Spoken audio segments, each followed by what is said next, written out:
It's just like he's He like gets up and So my name is Palak and I'm from India.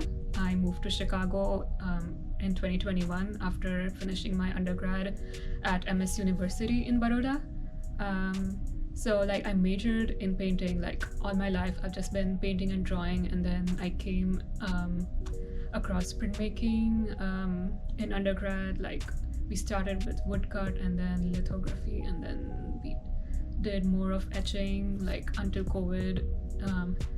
It was like just spent 3 years. Like I had a 4-year program, but it was cut short due to COVID, and it was then I decided that it would be nice to do a program that's in between undergrad and masters, and SAIC offered the post-bac degree, which is just a 1-year program, and I moved here for that, and it was just so nice to have access to so many departments. Like I could draw from my experience as a painter and as someone who just liked journaling and reading, and like build a language with that using printmaking. And then I continued to do a 2-year program, 2-year grad program here at SAIC as well in the same department. Mm-hmm. Yeah. So was that like immediately following the post-bac?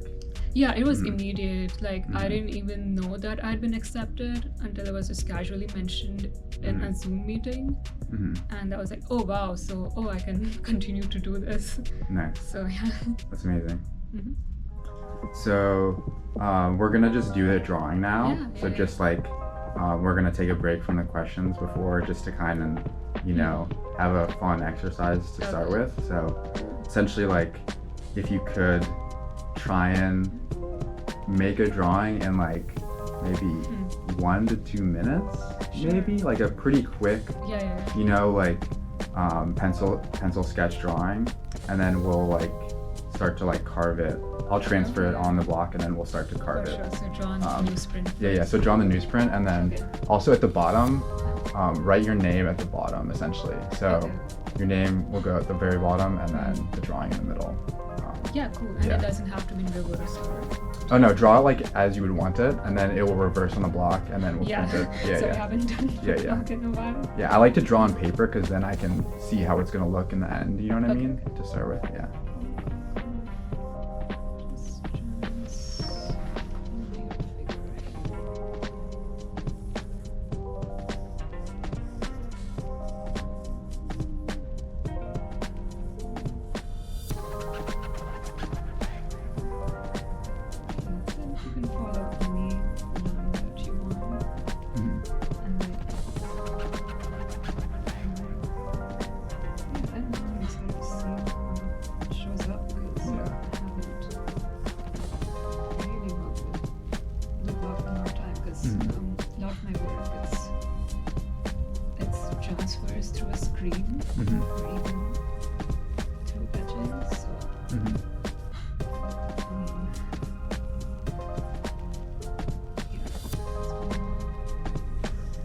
Yeah, woodblocks are kind of very like bold, like graphic things, you know. Yeah, for sure. Yeah. Have you done? You said you did them in India, or? Yeah, I did it in India, but I also did some of it during my post-bac because that was like I didn't know the facilities there that well, so I just started with woodblock because it was easier to like interpret without exactly knowing. Like that was the only press that I knew the specifications for, and it was so open-ended. Like I could like intuitive, even working with lots of different pressures and like with layers, and it was more abstract than.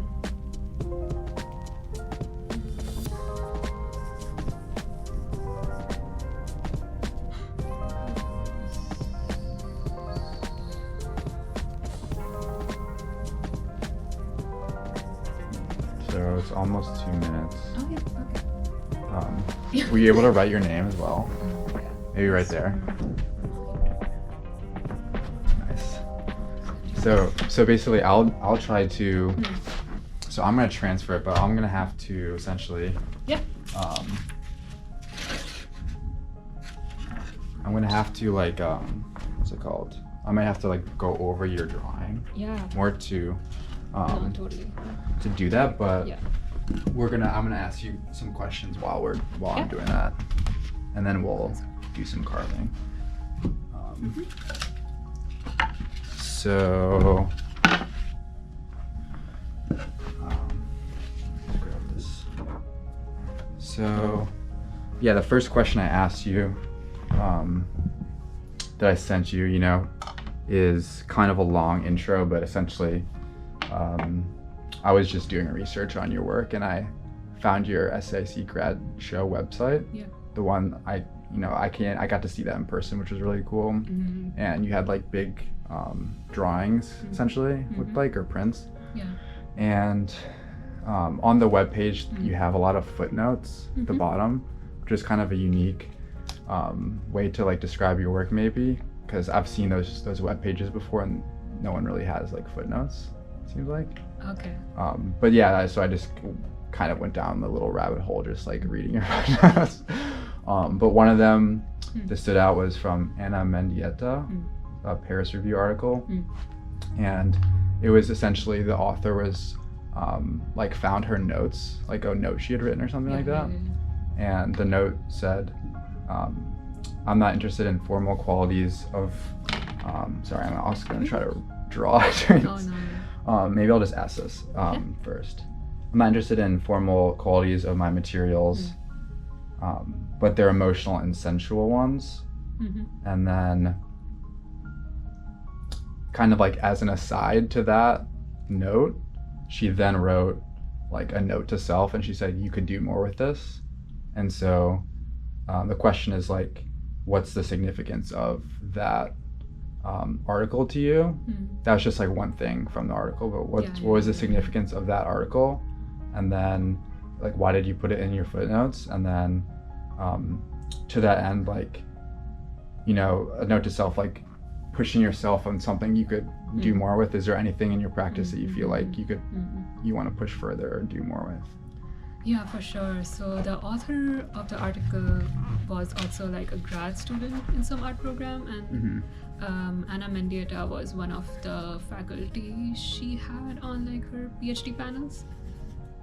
So that was a note that Anna wrote for this author, and she's like, I don't have much to say, but just this note. And then how did you come across it? Yeah. Like I was in my second year of grad school as well, and like the suggestion was given to me by this visiting artist, Ruby T. And they were in my studio, and like it was a time when my work had so much materiality, like across so many mediums. Like I was going from wax to objects to paper and fabric, and just going back and forth between all of them, like that created so much dynamic, so much dynamic meaning for me.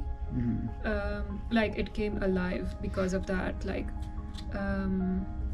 like I felt more when I was molding the wax, or in the actions that happened during printing, like especially when like when you pull an image out and then you have to go wash the screen, and like all the ink that you collect after you make a screen print, and like you collect them in jars, and it's like it all drips along edges, and like it's like so goopy all the time, and like it's such a wet process as well, and like that created such dynamic results, and they were so mixed and unpredictable, and the action that became part of the routine got interwoven with my drive, and it kept me going. Like there was so much drama, and like I loved the theater of it. So I guess just juggling between what that materiality and action meant for me in my discussion with the visiting artist, and it just like made me want to think more about the substrate, maybe because I just it was more about the how it felt for me, and it was just present in the way it was presented, like the work was presented or placed in my studio, or like just the action of the image just going back and forth between all these different substrates, wax and paper and fabric, that may have led to that question. Got it. Yeah. That makes sense. Thanks. So so yeah, like you're saying, it had a lot to do with like how you're feeling and the emotions of what you're making. Yeah. And like you also asked what I could do more with, like that may have been evoked in like recently I was writing and then I happened to not like it because it was being like it was just having a very self-critical tone that I didn't need in the moment, and I just aggressively scratched out. It was just a sentence and I scratched it out, and like I feel like I could bring more of that aggression or that self-protectiveness in my work, like more force. And because like I have been feeling so much in movement in general, like moving has more meaning for me these days, especially like after leaving grad school. Like I feel more in the moments when I'm outside or like in my boxing gym, and also in reading, but more so like it all makes sense when I happen to move, even in my own apartment, I guess. Got it. So just tell us more about like your process of like note taking and writing, because I saw your show here at Free Range, and you handed out a piece of writing as well with it, which I really enjoyed reading. Thank you. And so I'm just curious, like what's the importance for you of writing as it relates to your art, and like when do you write, and sorry, I have to. How does your writing influence your work? Like I did start to write more when I was in my third year of my undergrad, and like it was a very self-directed program. Like we didn't have much of faculty intervention in how we worked, so it was more of like coming out from just doing still life lessons to making more of your own work, and writing like it was more of journaling, and that did help me a lot, like question what I was doing, and like it was like more sporadic, like at that moment, but it's more regular now after I moved to the city. You said it's more regular? It's like become more regular, like it's in like it wasn't like ebbs and flows, but like it's a lot of journaling, I think, and for the show I was just transcribing what I had written in my journal and like typing it in to the laptop, and like just extracting different instances, like from the moment after I graduated and what had led to the making of the show. And like while I was at Farwell, it's a residency in Frederick, Illinois, the last 2 weeks, like I was confronted more with what I was feeling than like I got to more in terms with like me as a person who desires and like who has been yearning for so long for different things, and that like led to different tangents, and like combined with like the forms of descriptions I had for daily life, but also like my innermost feelings or thoughts, like that led to the creation of some kind of fiction as well, that I could work with potentially. And I was also reading Wittgenstein alongside, and then it's like it's helping me be more intentional with my language, so I feel like it's an interesting point. at the moment now.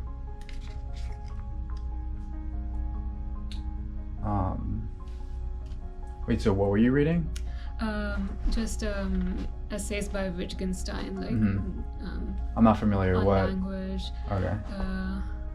Yeah, it's like I'm not the best person to talk about his writing, but Yeah. it's like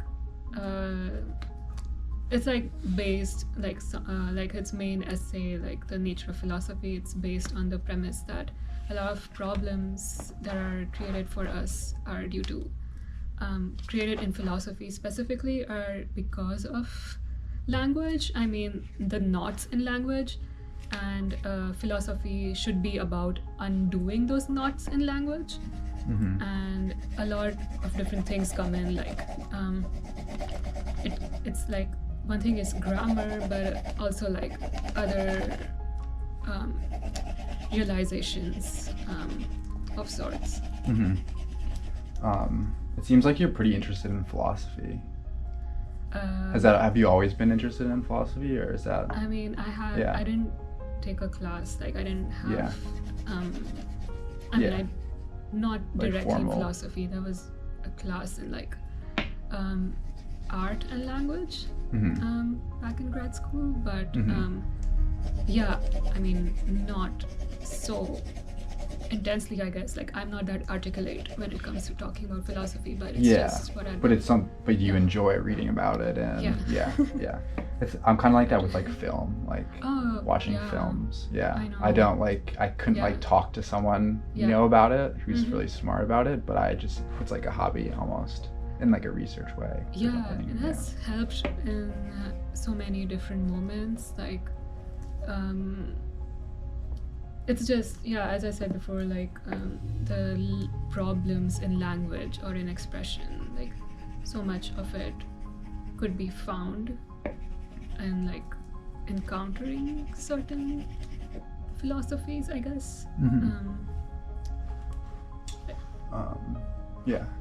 I was just thinking about the time Jasper and I were talking about Derrida and like the idea of the frame and like the frame of like a like piece the of work art, of art doesn't always need a frame to define itself, like it's like from long ago, so that's an interesting it won't idea, come to me because there's now. also like the frame of if you're thinking about language, there's also like the frame of like, I don't know, a body, or of like the frame of reference, or so that's interesting. Something to think about. I guess it's like my views might have changed on that particular idea, but it's not coming to me right now. Because you don't use frames in your art, right? I haven't used it yet. No. Not even like a stretcher for any of my fabric works. Like I tried, but it didn't make sense in that moment. Like what time of day do you write? Like how do you like when do you write usually? Usually when I start off, like if I'm reading something, that might especially prompt me to write. But like I also write after I come back from my boxing classes, because like I have a lot to, I mean, it's like it's like another realization, like it's like so much of what I think is also so important to me that became clear when I'm writing about it. And like it carries so much weight and meaning as well. And so it's like start of the day or boxing lessons, or just when I'm feeling very strongly about something that's maybe stopping me from like proceeding through the day. But it also seems like you're not interested in like descriptive writing, sort of. You know what I mean? That's not my, it's like it has a lot to maybe like so much conflict between my inner voice and outer voice. Maybe it's just not something I'm inclined towards. I don't have that like I was so weak even when in school, like trying to structure a paper or an essay. so that it's like articulate enough to serve as, you know, a submission of sorts. But maybe it's like a different form that I work with, and I've just been discovering it in like different things I'm reading. So yeah. I'm almost done with this little rubbing Oh yeah, here. it looks great. So we're gonna start carving it soon. Yeah. But so moving on to the next question. Do you have a favorite piece of art that you've made, and why? Yeah. I have classified in two parts, I guess. Like, one is my favorite technique of working, Yeah. and the other could be like just thinking about the piece. Like, I made by that Poor Fang. That's my friend. It was just this silly little zine about cows who lived right across Poor Fang. You might have seen. Yeah, I know the there. cows. Yeah. They're so cute. Yeah. And you would My see dog how- actually like ran over there, which was like kind of bad Yeah. one time, and because the road is right there, obviously. Okay, good. But she was fine. Yeah. She was probably looking to just go check out the cows or something. Yeah. Yeah. Because you'd have seen how they start, like at one point, like in the morning, they would be at like one end of the field, and towards It's a the pretty evening, big they would field. just Yeah. move to the other end of the field, Yeah. like as they fed from this corner to that. Yeah. It was just fun to see that, and they would just go to sleep at night. And my friend and I, we just made a zine about it, and then about how the cows, they hid under a grove of trees during the rain, and when the rain stopped, they just come out and they're happy. So we just made like a small zine about that. Nice. So, how do you want to do this? Like, I can make a few cuts, and you can make a few cuts. Yeah. Does that sound good? For sure. Do you want me to if make you a could few start, first? Yeah. Okay. Yeah. So I'm just gonna grab this whole thing. Yeah. Because it helps with the.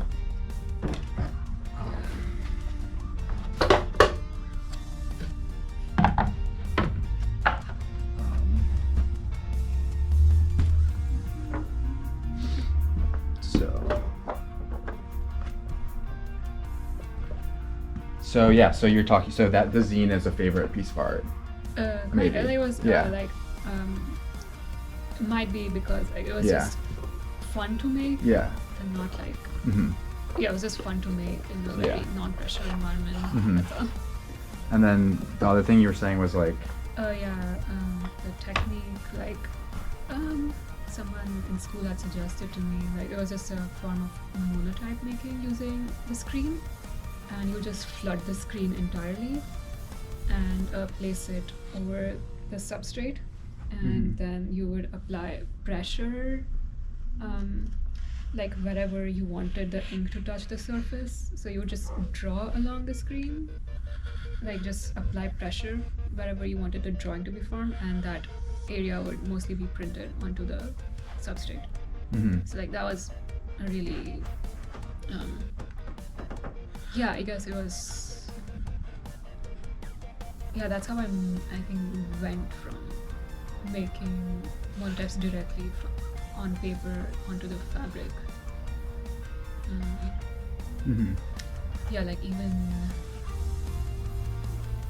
like you could just combine so many mediums and like create monotypes.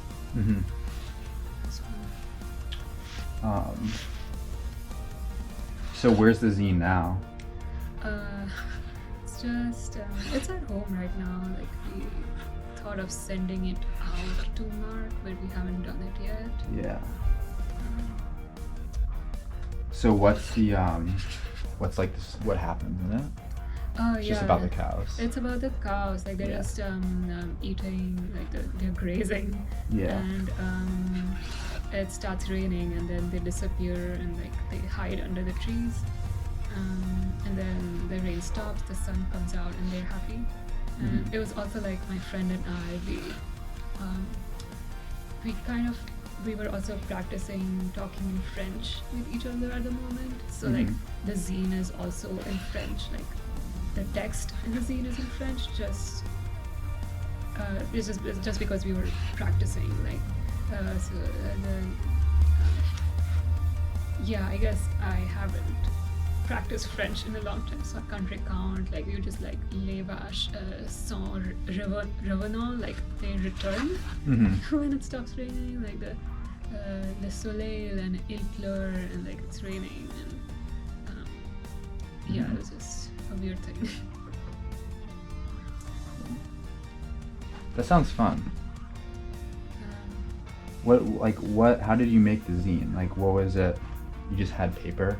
Yeah, we had a lot of paper, and it was just like, you know how, what's that format? Like the very simple format of just having the folding, the page in 8 parts to like form this form of zine. Like if we take a print, we could also try making it here. Yeah, it was silly, but it was like a fun thing to do, like after a long time, like after all the grad show and like graduating. And but like I really had fun with the risograph as well. Like that was the thing that I thought when you said favorite. It's what I miss right now, kind of like just you could just like print like what was that like I would print and I would layer each print in different colors, and like I would just continue to saturate the print, and then I would have it cut in different shapes to form a book. Like I showed some of them in my grad show as well. Yeah. So I have a picture to show you. Oh, yeah. It's probably a good time to do this. So basically, I have 2 pictures, and just I want to show you them, and then if you could just describe them a little bit, and tell people about it. Sure. I'll put it on the video. Okay. But this is the first one. Oh yeah, it's the risograph that I talked about. Do you want me to take it? Yeah, you were just mentioning that, right? Yeah, I just mentioned it. Like the drawing is from like a drawing of just different gloves, like boxing gloves, on a piece of plywood that I was planning to cut into shapes. And I scanned that piece of plywood, and then I printed images of those in the risograph.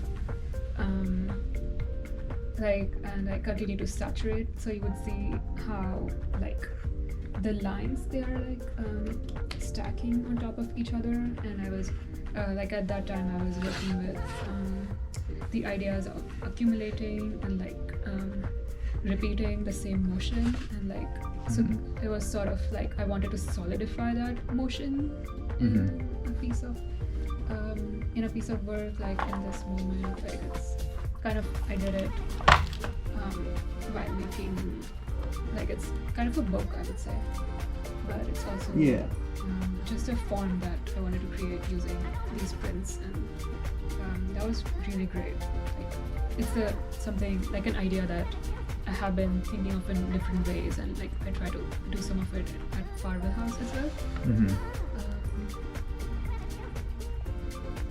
It's a really interesting piece. I really like it because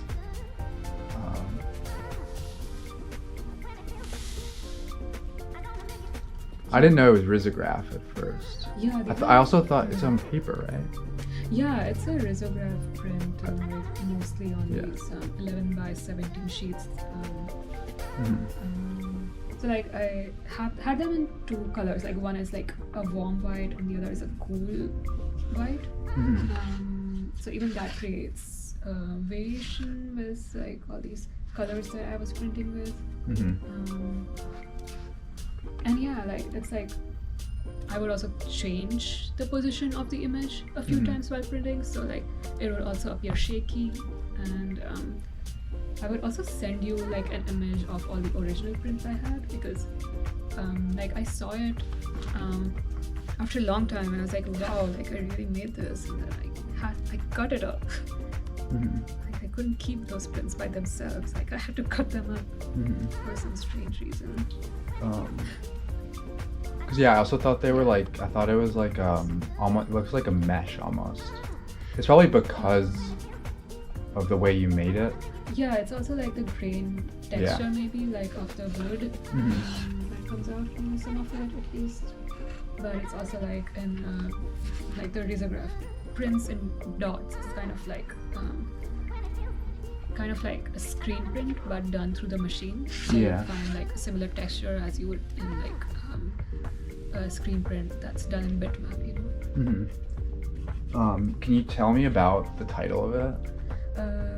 Yeah, I just call it different names each time because I couldn't find like a fitting title for it. Like it was Rizzo book at one point, and then it was just gloves. Yeah. Wait, isn't it like RV or is? Oh yeah. Are those different ones? Because those you have are a few. The ones on the wall. Like RV, I just it's short for roundhouse variations because I was making prints of these. Like I was just. What is it? It was just about making a roundhouse, like how the feet move while doing a roundhouse. That's like kick. a kick. Yeah. That's like a boxing move, right? Yeah. Yeah. And like that was done using monotypes, and it really helped trying to find the perfect movement. Like the piece was also about trying to find that movement, but also how the image forms that movement, like it's like your body does it, but how do you perform it while making an image? That worked alongside like both the kickboxing and the printing. So I had one more, but let's just move on to for sure. some other stuff because we're at like 30 minutes. Okay. But here's what I did. Sorry, I'm probably in the camera, but I put this here, and then you can look at that, and then carve up against that so it has the pressure. And then we're kind of going for like a line drawing feel, but like this one's sharp.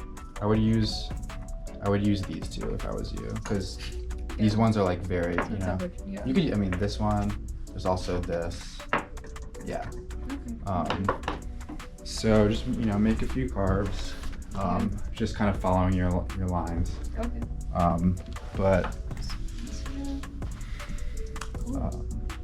so the next question is, do you have any favorite like internet memes? Oh my god. I feel like the ones the ones that endure the most are from Formula One. I feel like they're like, oh, it must be the water, or like just an incident. That's a recent one. That's from this year. And Ferrari. It's all Ferrari. But poor Ferrari, but they are sourcing a lot of memes. I feel like I started Formula One just because of the memes. But also like there's a recent one from a chess tournament in India. Do you know Magnus Carlsen? He lost to this player called Gukesh, who's from India. I saw that. Have you seen that? It's just like he's losing. He like gets out and bangs the table, and he's like, Gukesh is like, oh my god. And he walks up and like just pats him on the back, and Gukesh is still in shock, I love that. I'm not gonna lie, I'm really into the Justin Bieber standing on business. I don't know. If you've seen that, no, you should look. I'll send it to you later, but because it's kind of sad because he gets so much paparazzi, but I guess it's just a very funny like sentence that he said. I feel like even Pride and Prejudice memes resonate so much. I mean, I feel like they resonate the most. From like the movie? Yeah. Oh, I'm not. Or especially even from the book, but even from the movie, like if you know the characters, it's like just memes on like some characters, but especially Charlotte. There's a character called Charlotte who's turning 27, and she is engaged to this man whom her best friend had rejected just a few moments ago, and she's telling Lizzie, oh, don't judge me, like I'm 27, I have no money, no prospects, and I'm already burdened to my parents. And I feel like I want that on my birthday cake next year when I turn 27. Actually, so apt. Whoever, if any of your friends or family is listening, they need to do that for you. Yes, it's a rite of passage. So I really like the one of my recent favorites is the Jacques one where he's do you watch Hot Ones? No, It's like the Hot Wings celebrity interview show. I see. But it's Jacques goes on it and he's like trying not to make a funny face because he like is very emotive because the wings are so hot. So he's like trying not to make a face and then he makes a face and it became a very famous meme. Wow. So how is the carving going for you? It's going. Yeah. It's lovely. It's like Cool. smoother than I thought. Yeah, it's very smooth. And especially with the sharp tools, it helps a lot to just. It's really well maintained. Yeah. Tools. So, if you could answer this while you're doing a few carves, is there, when I send you, is there an artist from India that influenced your work growing up that is not so well known in the US? Yeah, there is an artist called Nasreen Mohamedi. She is not alive, unfortunately. Like she passed away. She was quite young and like in the middle of her career, and it was amazing work. And I mostly was drawn to her because of just the writing around her, or just but because of her, like as I got to know her, I like wanted to know more about her. Like yeah, it's like one of the early modern artists in India who like she wasn't a part of the movement specifically, but it's like she was a part, like among just this group of people who I guess were early, like just modern abstractionists in India. Like she moved away, one of the people in India who started to move away from representational art, and like her work, and like yeah, it's like the kind of the opposite of what our reading of Anna Mendieta's work is from that essay. Like it's more emotional. Like Nasreen was more irrational. Like she like it's very much like she did look to the constructivists quite a little bit, but it was very logical. Like she would look, like it was almost like looking to nature to draw your own logic, like not replicating nature but constructing your own logic through it. And there's a lot of emphasis on like one's spiritual life, and like it's like doing things in your life, in your routine, that leads to the creation of like your practice, or like how the routine is also a part of your practice. Like she's known for having like just black and white colors in her room, but not like an aesthetic, but it was just about the presence in her room that she wanted, like more quiet. And she would clean each day. She would like have her floor extremely clean. She would have her surroundings extremely clean, and it was a lot for her about clearing the mind and like cleaning the slate to start daily, and like purging any emotions. But it's like her body would show through her work as well, even if her work wasn't considered emotional. It was quiet, it was rational, it was delicate, but it was very sophisticated, and it like her life showed through her work in that way. How did you come across her work? Mostly from books in the library. And she was also talked about in Baroda. Like she was a professor where I went to undergrad, so yeah, that place has had a lot of major Indian artists. her work also had a retrospective a few years ago at this gallery in my hometown, and I got to see it live there for the first time, and that was amazing. Like, I took so many photographs, and I should have bought the exhibition catalog from there, but and like my phone got stolen a year later, so all these pictures disappeared. But yeah, it's like I can't even like what she did was just it was like beyond language. I think it was just, it had like these formal elements, like you could name lines, you could name textures, you could name colors, like how the lines would form shapes of their own, but it's like you would have to see it in order to know her personally.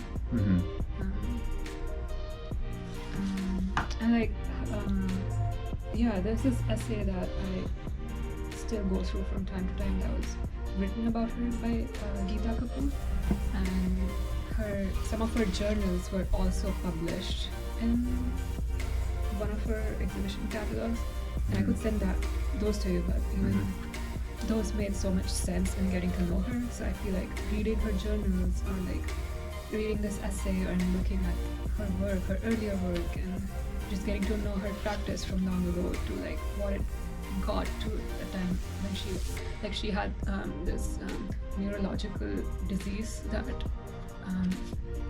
her body couldn't control itself, but she made her hands, but she had like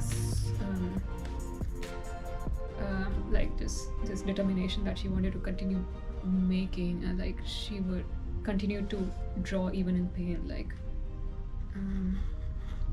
like just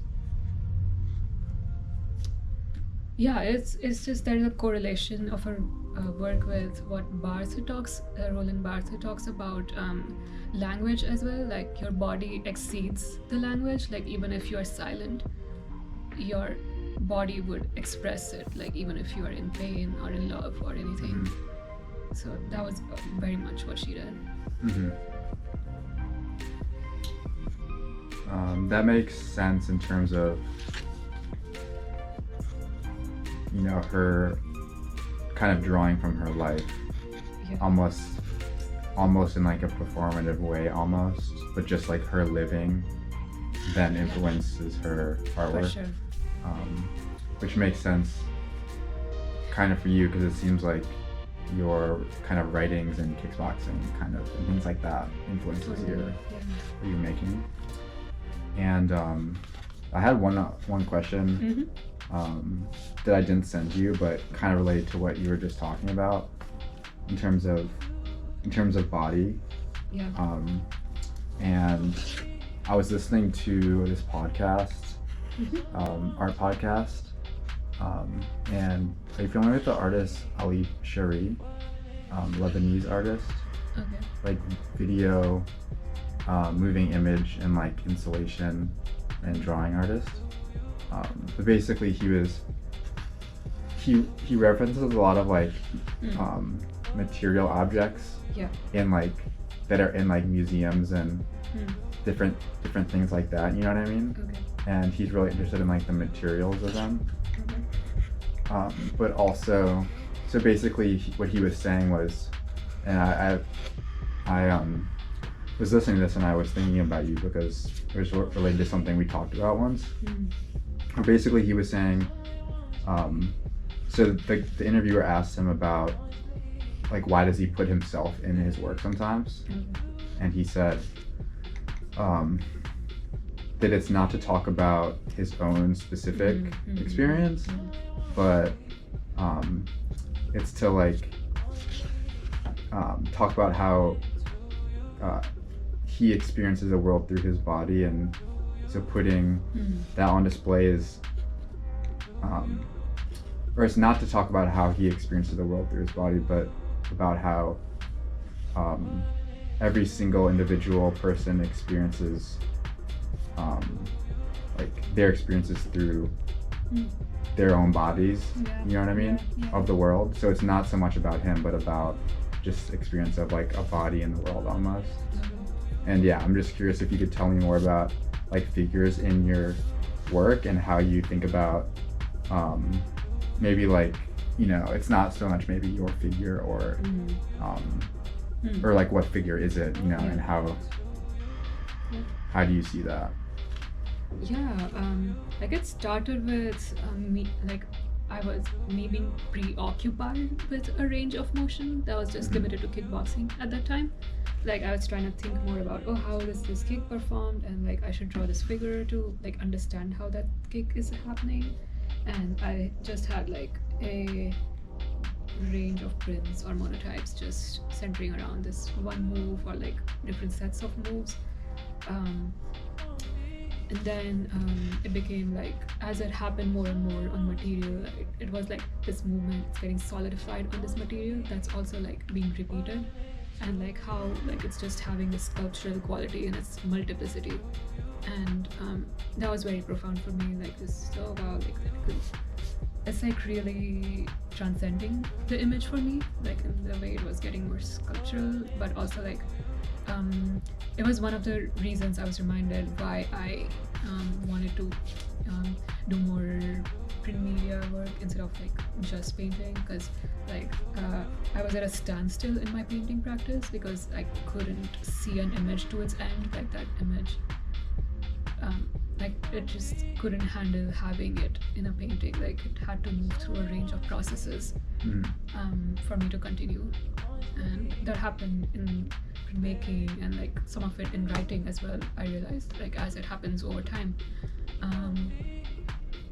And now it's like I'm doing more of different exercises or like relating to different motions or parts of my body, like even through lifting or like just like as I learn more and more about how my body can move, and like even mastering that movement is like a learning curve, like makes me think about a lot of things, like even the people who teach me or people I interact with. So it's getting more into like the environment I'm interacting with at this gym or like at wherever, like whichever location I'm at.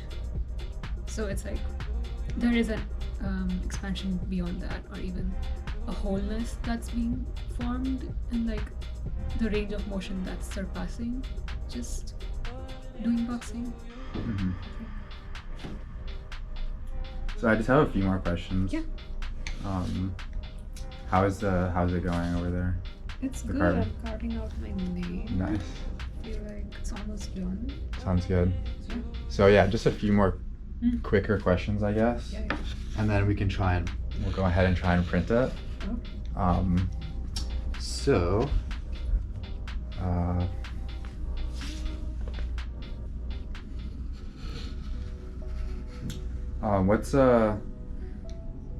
what's a piece of text or idea that's stuck with you since you started your MFA that people might not expect by just like seeing your work? Yeah, you sent me this question. Yeah. Thought about it.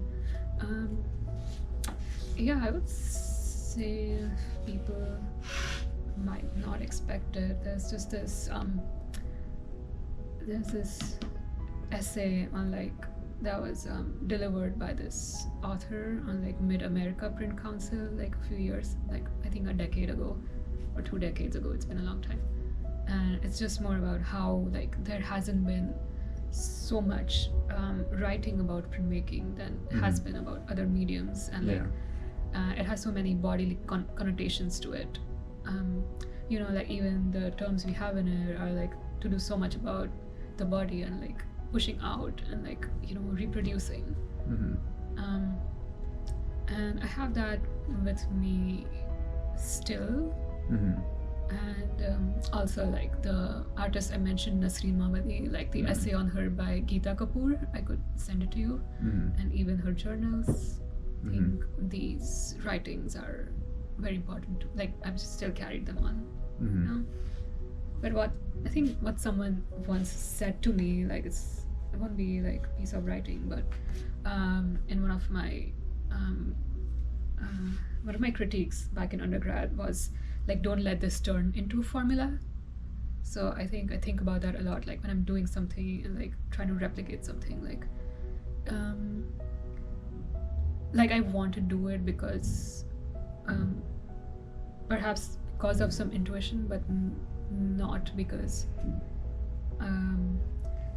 like like you shouldn't like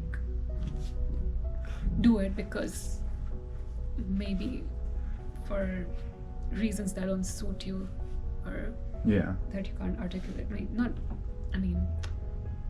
It's like, what you can infer from don't let this turn into a formula. Like if you are stuck somewhere and like you continue doing something that you're not enjoying, like think about if it's if this is a formula for you. Yeah. And then is there a text that you would like use as a suggested reading for you for like a next show of yours, in terms of maybe what's relevant to you right now and what you're making? Or totally. There's this essay by Susan Sontag called Aesthetics of Silence, and I think there's a lot written about silence and language and uses of language in it. So I would think about that essay, or even extracting some parts of that essay. This is done if you want to check. Okay, cool. And I think there's just 2 more questions, but I want to check to see if the thing I wrote at the top, I think it looks like it'll come out. Because once we ink it, I don't want to then have to carve anymore, because then it just, you know what I mean? It's all inked, and then it's it'd have to. Is there anything more? Maybe do you want to do that one? Do you want to keep it as like a? No, this is good. Okay, cool. So, one more question, and then we'll hop over here. Oh, nice. But we have a press here. Yay. So yeah. Is if you had to sum up your work, your entire practice, in a single word or phrase, I think what would it be? Ontological uncertainty, or ontological indefinity. Like I've stolen it from this other essay by Kathryn Barad, and it's just on emptiness. It's not the title, but it's part of the title. So the thing is, we're low on battery. I'm thinking like something like this. Do you want to put an apron on, or are you good? You're good, yeah, okay. Have some fun doing this. I want to try and print like maybe like 4. I think this is good. No, I mean I can do it. Okay. It's just I'm not consistent. So Like I may have majored in print media, but like I'm not consistent. yeah. Doing I'm like not a very like I couldn't get a job at like a print. You're great at that. You think so? Yeah. I think I couldn't. I think they wouldn't hire me. But no. alright, I want to get like a close up of the. Can you just like film the ink? Yeah, like a close up of the. So we're gonna do red. This is a little bit goopy. But you know what I mean? There's like some.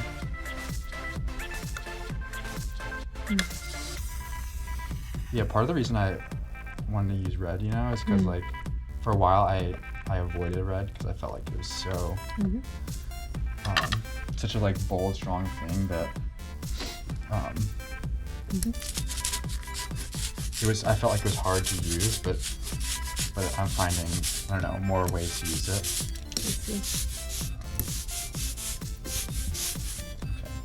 Okay, this is done.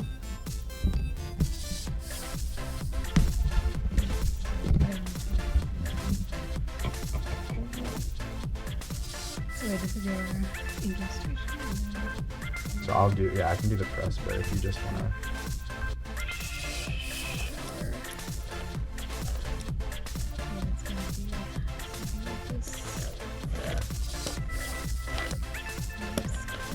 Looking pretty good.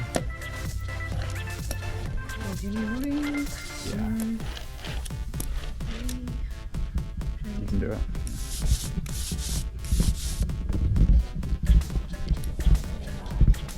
Mm-hmm.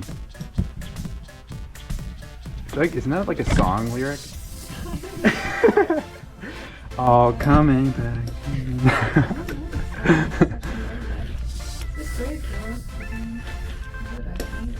Yeah, it's looking really good. Okay. Yeah. Just straight out of the tube. You know what I mean? If you put anything else on it, I feel like it. Yeah. You know what I mean? If you put I white. didn't do that a lot.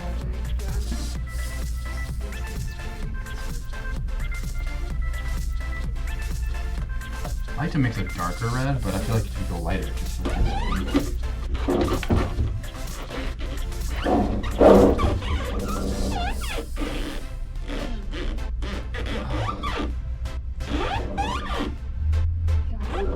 This kind of press before. I haven't used this press before. I like it a lot. Yeah. It's really, I don't know, you just basically want to do the honors.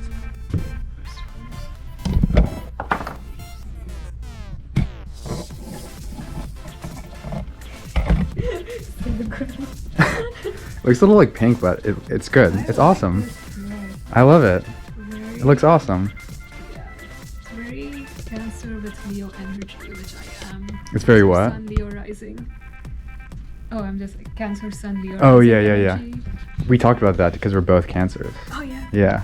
Heard you on I also love it because you can see the wood grain a little bit, which is cool. Yeah, I always love when you can see that.